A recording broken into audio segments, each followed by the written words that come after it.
judging by the Locks and the Dipset versus battle, it speaks to the importance of chemistry in a group, especially. So, how long did it take for you all to get that magic back together after the hiatus? What you think, Wise? I don't think that it took us really long, you know what I'm saying? Because one of the things about us is that we were always family.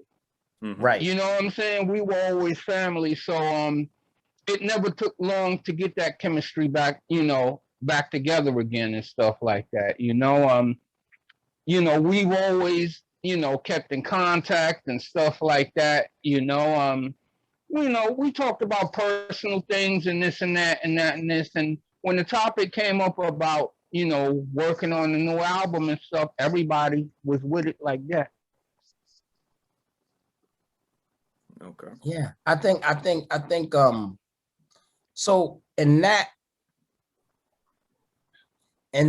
area, and I don't even like using this terminology, but I'll use it here. In that area, we're very old school, right? We came up with Melly Mel and the Furious Five, and watching the Fearless Four, and watching the Fantastic Five, and watching the Treacherous Three, and the Mastodon Committee, and all of these guys. So we came up watching groups. Mostly, I mean, we expanded a little bit with us being a band, but mostly vocally doing a bunch of acrobatics across each other. And that's chemistry all the day for Ruby D to pass the mic to Whip, and Whip to pass it back to Kev. Like, all of these are things that we grew up looking at. Yeah. You know what I mean? So by the time we became who we became, the concept of feeling, Mel and them said it kind of cool in Super Rapping at the top when they said, we're gonna make 5 MCs sound like one. You know what I'm saying? Like that's kind of the blueprint for all of the, people that would call them groups, multi-member acts at that time, to really bounce off each other, even if it was two people like Houdini, RIP Ecstasy, even if it was two people like Houdini, the concept was, let's do this, man. Let's do that. So for us,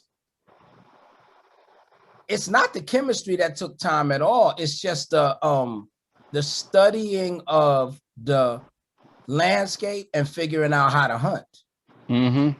You see what I'm trying to say? Because we might have used to hunt with big old elephant guns. Mm-hmm. Those ain't in style no more. You know what I'm saying? So you got to learn how to use the AK even if you don't want to. You see what I'm trying to say? So you gotta get the balance, because the elephant gun is real heavy. The AK is light, so you might. But once we get it, then we know what to do. So the whole issue is just us learning how to hunt again, which, I'm super duper excited about this album. I always tell people, man, I say, man, listen, I don't brag about no Daddy-O stuff, but the Stet stuff, even before the single came out, I talked to a couple of DJs. I said, you're gonna love this record. They said, okay, Daddy-O, I hear you. And I'm like, I'm telling you, like, the Stets, because the I don't know, it's it's not even tenacity. It's the thing that goes into Stetsasonic, like, you know what I'm saying? Like what it takes to make a Stetsasonic record, to be part of Stetsasonic as a group, to perform on stage next to one of us. All of us are looking at each other like, I gotta turn up because you're gonna do this later. I know you're gonna do this later. So yeah. I can't have you do this later and then I don't be looking like nothing on, you know what I'm saying? Like, the chemistry wasn't it. It was more of figuring out the pace, and again, I make this claim that there's room for classic hip hop, but there's one prerequisite. Cats gotta make new records. Records, that's right. That's right. I agree.